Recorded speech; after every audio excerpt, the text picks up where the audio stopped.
नहीं है और सारे संबट आ गए हैं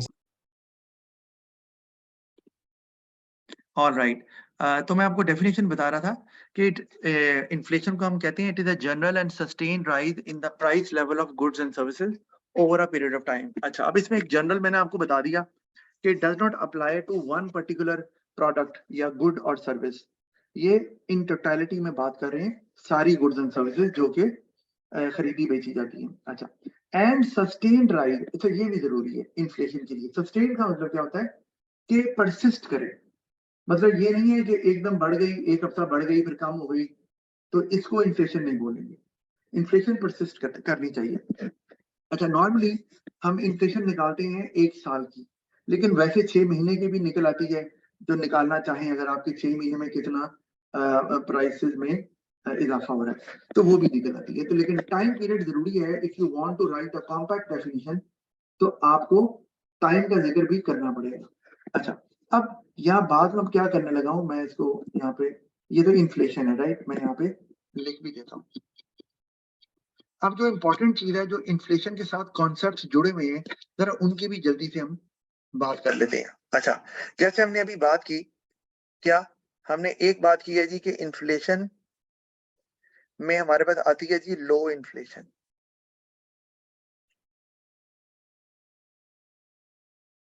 ठीक है जी, इससे आप वाकिफ हैं। हाइपर इन्फ्लेशन होती है। हाँ हाँ, अभी wait wait sir. Low inflation इसका मतलब है कि प्राइसेस बढ़ती हैं but they rise at a slow pace. Prices rise slowly. अच्छा, दूसरी अगर हम बात करें तो अभी बताया उसे, हम अगर हाइपर इन्फ्लेशन की बात कर लें तो बिल्कुल वो भी होती है। अच्छा, जो लो इन्फ्लेशन होती है ना, उसको हम क्रीपिंग इन्फ्लेशन भी बोलते हैं। ये क्रीप करती है ना, बहुत स्लो स्लो बढ़ती है। इस तरह हाइपर इन्फ्लेशन को हम कई किताबों में गैलपिंग इन्फ्लेशन, आपको पता है ना गैलप क्या होता है, अंग्रेजी का वर्ड है।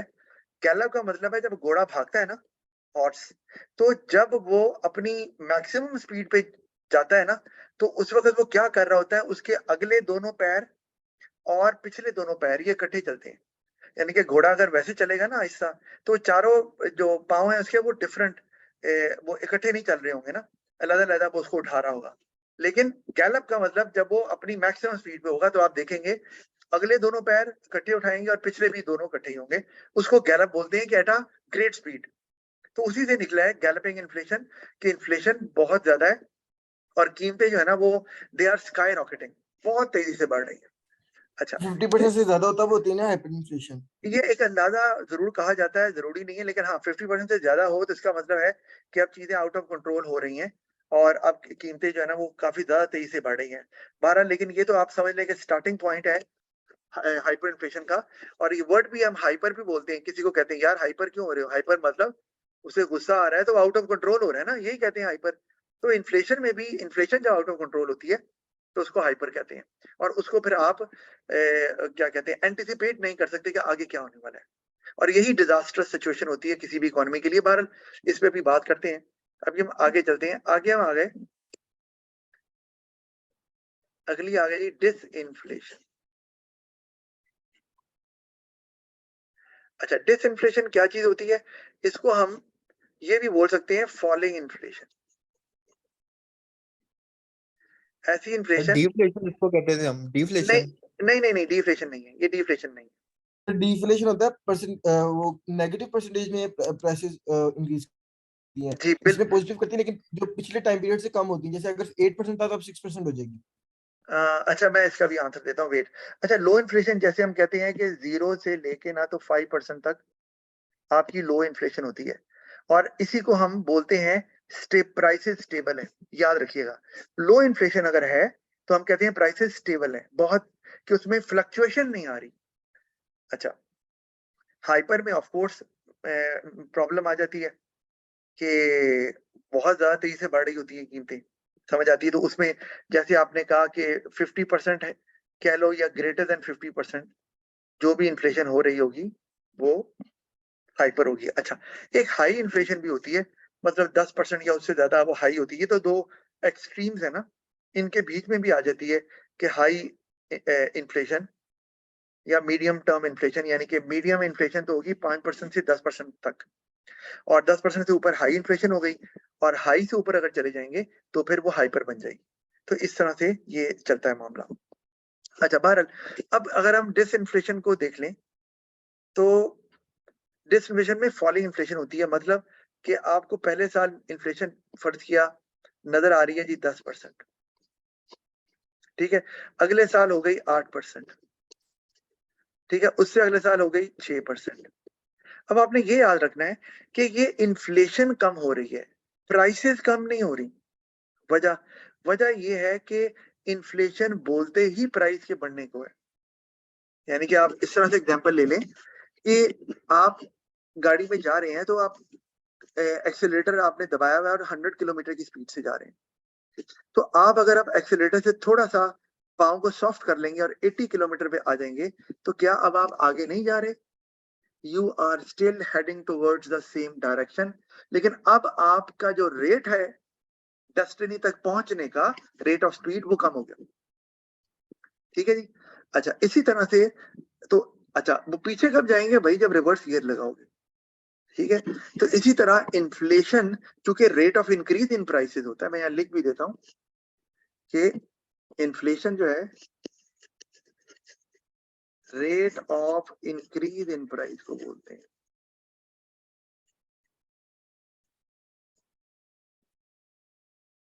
ठीक है जी, रेट ऑफ इंक्रीज, ये अभी मैं आपको समझा रहा हूं ताकि आगे प्रॉब्लम ना हो, आगे हम ताकि इस चैप्टर को जल्दी कवर करें। रेट ऑफ इंक्रीज है, तो अगर इन्फ्लेशन कम हो रही है तो प्राइस का रेट बढ़ने का रेट कम हो रहा है, प्राइसेस कम नहीं हो रही। इसका मतलब यह है कि अगर मैं कहूं 10% की बात करूं, तो अगर पहले कीमतें 100 थी फॉर एग्जांपल प्राइस लेवल, तो वो चला गया 110 पे। ठीक है, 8% का मतलब है अगले साल अगर 8% हो गई, तो अगर कीमतें 110% थी, तो अब वो कितनी हो गई? को बताएगा? 107 118.8 ऐसे कह लो। तो क्या कीमतें बढ़ नहीं रही थी? 6.8 कहा आपने। वो इस तरह ही निकलना है कुछ। अच्छा, इसका मतलब है कि इन्फ्लेशन तो कीमतें तो अभी भी बढ़ रही हैं, इन्फ्लेशन कम होती जा रही है। इस तरह आप आगे आ जाए तो 118 का 6% ले, जो भी आता है, मुझे नहीं पता अब क्या आना है। 124 पॉइंट कुछ आता है। 124 तो नहीं आएगा क्योंकि 118 का लेना है। खैर एनीवे, आपको दिखा क्या रहा हूं मैं कि इन्फ्लेशन 125.3 आता है। अच्छा, 125.3% आ रहा है। अच्छा ओके, जो है ना वो अब हो गया कहाँ से, एक मिनट में इसको, यानी कि 118.8% से वो 125.3 पे चला गया। तो अब आपको दिखाना क्या है, इन्फ्लेशन कम हो रही है but prices are still rising. 100 से 110, 110 से 118, 118 से 125.3। तो ये आपको, लेकिन हो क्या रहा है अब, now prices are rising but they are rising lower than before, यानी कि वो पहले के मुकाबले में ज्यादा आहिस्ता से बढ़ रही है, ज्यादा स्लो बढ़ रही है। तो ये है डिसइन्फ्लेशन। अभी मैं इसको ग्राफ से भी आपको दिखाता हूँ। अच्छा, अब हम डिसइन्फ्लेशन भी हमें देख, अच्छा मैंने आपको बताया कि अगर मैं कहूँ कि इन्फ्लेशन में फ्लक्चुएशन आ रही है, अच्छा अभी एक तो चीज रह गई, उसके बाद हम आ जाते हैं, अगर मैं कहता हूँ इन्फ्लेशन जीरो है, जीरो जीरो प्राइसेस अनचेंज है। जी, इसका मतलब है कि जीरो इन्फ्लेशन पे अब stable So price, there is no rise in the price levels. हाँ जी, अब इसका मतलब है प्राइसेस आर कांस्टेंट। वो जो मैंने आपको बताया, चैप्टर का नाम है प्राइस स्टेबिलिटी, ये स्टेबल प्राइसेस। स्टेबल प्राइसेस का मतलब ये नहीं होता कि प्राइसेस कांस्टेंट है, उसका मतलब है प्राइसेस बढ़ रही हैं लेकिन स्लो रेट से। और स्टेबल प्राइसेस हमेशा किस केस में होती हैं? जब इन्फ्लेशन लो होती है। अगर इन्फ्लेशन जीरो हो जाए, जो कि अच्छी नहीं है इकोनॉमी के लिए, बाद में पढ़ेंगे, तो जीरो इन्फ्लेशन जो कि नहीं होती हो जाए, तो फिर प्राइसेस हो जाएंगी कांस्टेंट। ये बात आपने याद रखी। अच्छा, आगे चलते हैं अब उससे, इसी से आगे, तो आगे हमारे पास आ जाता है क्या जी? डिफ्लेशन।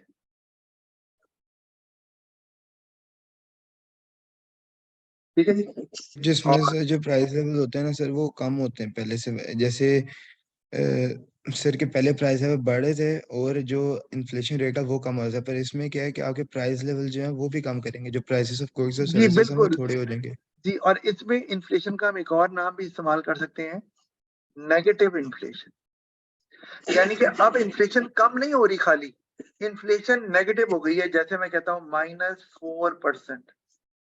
इसका मतलब क्या है? इसका मतलब ये है कि अगर पहले प्राइसेस पिछले साल 100 थी, तो अब वो 96 हो गई हैं, क्योंकि माइनस का वर्ड आ गया। तो ये याद रखना है। अब एक मैं स्टेटमेंट आपको दे रहा हूं, as long as inflation is positive, be it low inflation, hyperinflation, disinflation, prices keep on rising, either at a lower pace or at a faster pace. But when inflation is negative, prices start falling. ये आपने याद रखना है। जब तक inflation negative नहीं होगी, prices नहीं गिरेंगी, उनके बढ़ने का रेट जरूर कम हो सकता है। जीरो इन्फ्लेशन बता दिया कि वहां प्राइसेस कांस्टेंट हो गई। अच्छा, यहां तक किसी को कुछ पूछना है तो बताएं मुझे। कुछ नहीं? No sir. सर अच्छा, एक ओके। बात बताएं, अगर 100 आपके पास और आपका डिफ्लेशन नहीं है -4% की, आंसर 96 आया तो हम उसको माइनस में लिखेंगे या सिंपल पॉजिटिव में ही जाने नहीं नहीं, देंगे? देखो बेटा, ऐसे है कि प्राइसेस कभी नेगेटिव में नहीं होती। दो बातें बता रहा हूँ, अभी मैं आगे डायग्राम से यही दिखाने वाला हूँ। प्राइसेस कभी जीरो नहीं होती, कभी नेगेटिव नहीं होती, याद रखो। इन्फ्लेशन नेगेटिव भी हो सकती है, जीरो भी हो सकती है। तो इसीलिए जब हमने कहा इन्फ्लेशन -4% है, तो इसका मतलब है प्राइसेस अब गिर रही हैं। 100 से 96 आ गई, 96 से 80 हो सकती हैं, 80 से 10 हो सकती हैं, 10 से 2 हो सकती हैं, लेकिन जीरो नहीं हो सकती। ठीक है जी। जी सर, ओके। अच्छा, अब मैं इसी को, ताकि और आपको क्लियर हो जाए, ताकि चैप्टर में हमें प्रॉब्लम ना हो, तो मैं आपको यहाँ पर अब जरा ग्राफ से भी दिखा दें, क्योंकि ये एक मुश्किल चीज है, वो लेवल में भी बच्चों को ये नहीं आता। अच्छा रहीम, आप कुछ सवाल पूछना चाह रहे थे? जी सर, मैंने पूछा था कि डिफ्लेशन कब कब अकर कर सकती है। ये आपका अच्छा सवाल है। Deflation only occurs when there is a period of recession going on in an economy. यानी कि ट्रेड साइकिल की जो फेज है रिसेशन, या जिसको हम आगे चल के अगर डीप डाउन हो जाए तो डिप्रेशन भी बोलते हैं, स्लंप भी बोलते हैं, तो वहां पर रिसेशन आ जाती है। अच्छा, तो जिसे बोलते हैं, तो वहां पर डिफ्लेशन होती है। और उसकी वजह से क्या होता है, आपको वही बताने लगा हूं। याद रखिए, deflation is very dangerous for the progress of an economy. क्यों? क्योंकि जब कीमतें कम हो रही हैं, बाहिर तो लगता है कि अच्छी बात है, when prices start falling, it highly discourages producers। क्योंकि आपको पता है, प्रोड्यूसर तो सप्लाई तब बढ़ाते हैं जब प्राइस बढ़ती है।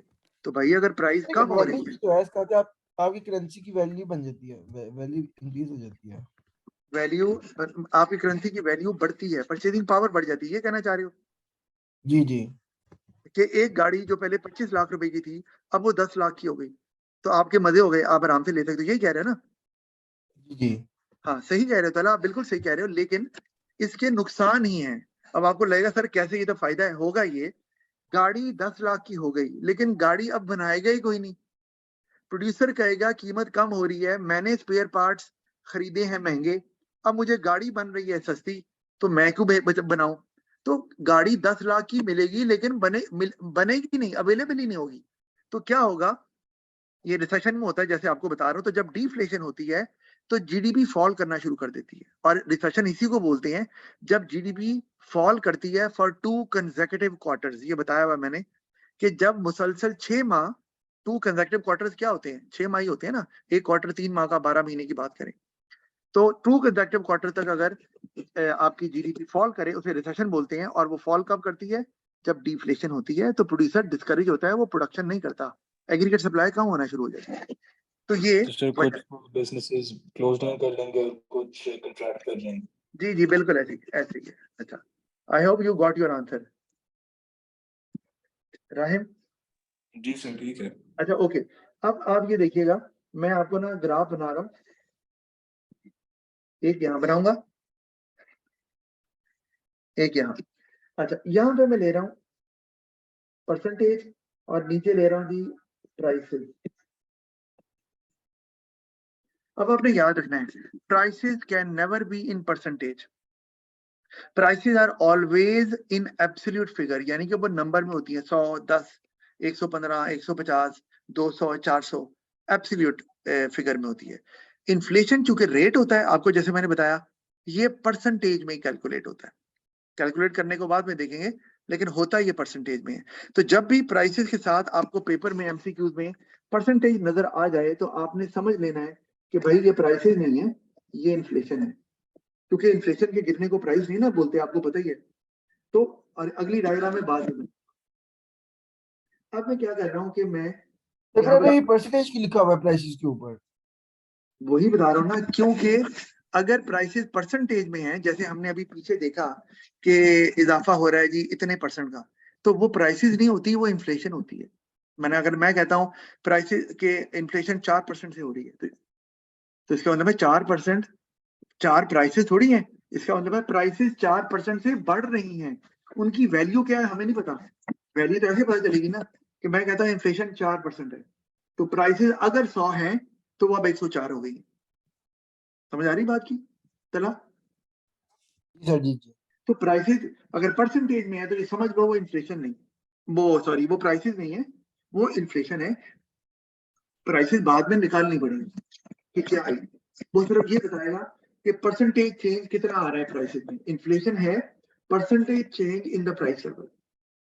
अच्छा, एक और सवाल भी बनता है इससे पहले कि मैं इसको ग्राफ बनाऊं, वो ये कि प्राइसेस जब हम कहते हैं कि परसेंटेज चेंज जो होता है प्राइसेस में, हम उसको बोलते हैं इन्फ्लेशन है। तो परसेंटेज चेंज जो है वो कम भी हो सकता है, ज्यादा भी हो सकता है, जो हमने पढ़ा, ठीक है। अगर परसेंटेज चेंज नहीं हो रहा तो इन्फ्लेशन होगी ही नहीं, वो तो जीरो हो गया। और अगर परसेंटेज चेंज नेगेटिव है तो फिर वो डिफ्लेशन बन जाएगी। अब यहाँ एक और बात कि ये ना मेजॉरिटी ऑफ द गुड्स की बात हो रही है, मेजॉरिटी ऑफ द गुड्स की, ठीक है। किसी एक चीज की बात नहीं हो रही कि परसेंटेज चेंज किसी एक चीज की प्राइस में चेंज आ रही है। मैं पहले आपको ये बात बता चुका हूँ। अच्छा, अब मैं डायग्राम बनाता हूँ तो मैं कुछ ऐसे करता हूँ।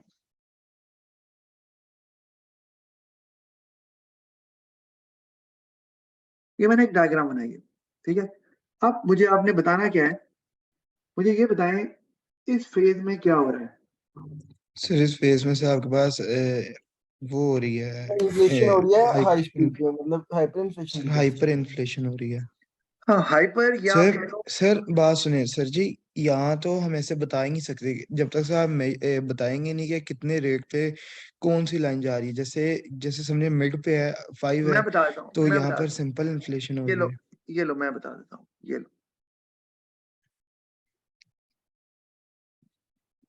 ये 2%, 20%।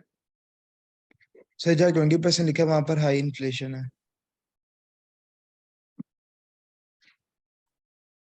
अच्छा, अब यहाँ पे हाइपर इन्फ्लेशन हो रही है और हाई है 20% पे तक जा रही है, नजर आ रहा है। जो मैंने एरिया बताया है पूरा, मैं पूरे एरिया की बात कर रहा हूँ, तो टॉप पे चले गए 20 पे तो हाई हो गई, हाइपर तो यहाँ अभी नजर ही नहीं आ रही, हाइपर होगी जब इससे भी ज्यादा बढ़ जाएगी। बहरहाल हम यहाँ पढ़े, यहाँ पे इन्फ्लेशन बढ़ रही है तो हम इसको बोलते हैं राइजिंग इन्फ्लेशन। मतलब वो हाई है, अभी हाई शुरू से थोड़ी हुई है, 2% से बढ़ना शुरू हुई है, ठीक है। तो 2% पे कितनी है इन्फ्लेशन, वो तो लो कहलाएगी ना। लो इन्फ्लेशन, लो हाँ, इन्फ्लेशन। लेकिन इन्फ्लेशन बढ़ रही है इस पूरे पीरियड में। कहां से लेके मैं आपको बताता हूँ, ये यहाँ से अगर मैं कहता हूँ ये 2010 है और ये 2020 है, तो मैं कह सकता हूँ ना कि 2010 से 2020 के पीरियड में राइजिंग इन्फ्लेशन है। जी और मैं ये कह सकता हूँ कि 2010 और 2020 में जाकर इन्फ्लेशन राइज करते करते हाई हो गई है, 20% में चली गई ना। अच्छा, ये बल्कि उससे पहले भी 10% से ऊपर चले जाए ना तो हाई हो जाती है। अच्छा, खैर ये राइजिंग इन्फ्लेशन है। अच्छा, यहाँ क्या हो रहा है, सर यहाँ पर रेट ऑफ इन्फ्लेशन कम तो हो यहाँ रहा पे है। डिसइन्फ्लेशन हो रही है। वेरी गुड तला, जबरदस्त, बहुत अच्छी बात की। ज्यादातर बच्चे बता ही नहीं पाते।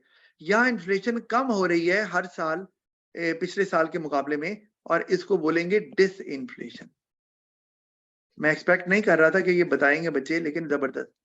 तो you have a good mind. अच्छा, वेरी गुड, ये तो बात हो गई। ये अब हम कह सकते हैं कि अगर ये मैं आगे ले जाता हूँ 2020 से लेकर तो 2025 तक डिसइंफ्लेशन चल रही है। ठीक है जी, आगे चलते हैं। अच्छा, आगे वो दोबारा हमें नजर आ रहा है ये जो फेज है, राइजिंग दोबारा राइजिंग इन्फ्लेशन हो गई, बिल्कुल ठीक है। उसके बाद दोबारा से ये वाला सर फेज आ गया। डिसइंफ्लेशन हो रही है कल 0 उससे, फिर उसके बाद आपके पास सर नेगेटिव इन्फ्लेशन है। जी जबरदस्त, ये डिसइंफ्लेशन ही है। वेरी गुड हमजा, शाबाश, बिल्कुल सही बता रहे हो पोर्शन में वो डिफ्लेशन हो गई ना। जी। ये जीरो इन्फ्लेशन है। सर इससे नीचे नीचे आपका नेगेटिव इन्फ्लेशन है। हाँ, और ये जो सारी है ये है, और ये भी सारी की सारी ऊपर जा रही हो या नीचे जा रही हो, ये सारी नेगेटिव इन्फ्लेशन है। नेगेटिव, या इसको सर ये में ग्राफ बना हुआ आता है, इसको हाँ मेंशन जी, नहीं करना होता। हाँ जी, एमसीक्यूज में ग्राफ बना हुआ देते हैं और वो कहते हैं बताएं जी क्या हो रहा है। सेक्शन ए में भी दे सकते हैं आपको P2 के अंदर, तो ये आपको बिल्कुल क्लियर होना चाहिए। अच्छा, तो उसके बाद नेगेटिव इन्फ्लेशन है लेकिन वो दोबारा जीरो पे पहुंच रही है और उसके बाद दोबारा से पॉजिटिव हो गई है। सर लो इन्फ्लेशन, फिर उसके बाद दोबारा से। हाँ, दोबारा से, इसका मतलब है दोबारा इन्फ्लेशन पॉजिटिव हो गई है। इसका मतलब है अगर कोई पूछे आपसे कि कीमतें दो, अगर सवाल इस तरह आ सकता है आपको कि जी कीमतें कौन कौन से ईयर में कम हो रही हैं, तो एक लिखा हुआ है 2020 से 2025, फिर उसके बाद जी वो सर। तो फिर 2025 से सर नहीं नहीं नहीं सर, 2020 से 2025 कीमतें कम तो नहीं हो रही, सिर्फ उनका लेवल जो है वो ग्रोथ का वो थोड़ा हो गया है। जी बिल्कुल ऐसे ही है कि आप अब की जो प्राइसेस हैं वो उतना तेजी से नहीं बढ़ रही, लेकिन बढ़ जी रही हैं। सर।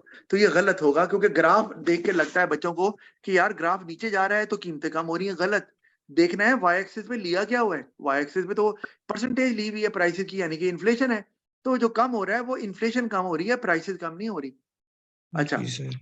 हाँ, प्राइसेस कम होंगी कहाँ जाकर, वो होंगी जाकर अगर सर मैं जीरो से नीचे। जी जीरो से नीचे वाला जो पीरियड हमें नजर आ रहा है वहां पे डिफ्लेशन हो रही है या नेगेटिव इन्फ्लेशन हो रही है। अच्छा, अब मैं इसको हटा रहा हूं यहाँ से, सर इसको मैं क्लास रिज्वाइन कर लें। सर एक क्वेश्चन है। हाँ जी बोले। सर इसमें हाइपर इन्फ्लेशन कहाँ पे शो होगी? इसमें हाइपर इन्फ्लेशन या नहीं है। अगर मैं ये करूं कि आपको ये बताता हूं कि अगर मैं ये 20% को यहाँ से हटा देता हूं, जरा देखें एक मिनट, इसको 20% को यहाँ से हटाता हूँ और यहाँ मैं लिख देता हूँ 200%, तो हाइपर होगी ना, लेकिन वहां तक पहुंचे तो सही।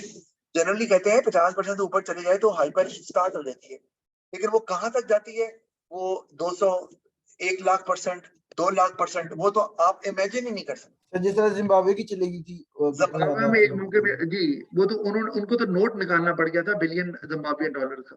सर पाकिस्तान में भी सर जी हाइपर इन्फ्लेशन ही है। नहीं, पाकिस्तान में हाइपर नहीं हुई क्योंकि पाकिस्तान में अभी तक 40% के अराउंड इन्फ्लेशन चल रही है। तो आप ये बोल सकते हैं कि वेरी हाई इन्फ्लेशन हुई हुई है, हाइपर नहीं हुई अभी। हाइपर में तो फिर लोग पता क्या करते हैं, हाइपर में तो लोग फिर जो है ना वो मनी में ट्रेड करना छोड़ देते हैं। वो कहते हैं यार बाटर बाटर करेंगे, बार्टर सिस्टम। क्योंकि वो कहते हैं, अगर मैं एग्जांपल देता हूँ, हाइपर में तो ये हो रहा है कि आपने पैसे रखे हैं और हफ्ते बाद उनकी कीमत आधी रह गई है, तो हर बंदा कहेगा यार आप पैसे ना दो, पैसे दोगे मैं घर में रखूंगा या बैंक में रखूंगा, महीने बाद कीमत आधी हो जानी है। तो बेहतर आप कोई चीज दे दो। जब हाइपर इन्फ्लेशन होती है तो चीजों की कीमतें भी तो बढ़ती हैं, तो लोग कहते हैं यार चीजें ले लो, जब इन्फ्लेशन होगी तो कीमतें भी बढ़ जाएंगी। तो ये उसमें ये होता है। अच्छा, अब ये देखिए जरा साथ में क्या बनाने लगा हूं। अच्छा, आप कह रहे हो कि रीजॉइन कर लेनी, अभी टाइम है पड़ा हुआ है। अच्छा, अब मैं यहाँ कर रहा हूँ, यहाँ लिख रहा हूँ प्राइसेस। सर 3 मिनट है सर। 3 मिनट कहाँ रहे? अच्छा, रिमेनिंग टाइम, अच्छा अच्छा अच्छा, सही हो गया। चले फिर दोबारा से जल्दी से ज्वाइन कर लेते हैं। अबीरा आपको जवाब मिल गया ना आपका? जी सर। अच्छा ओके, दोबारा ज्वाइन कर लो।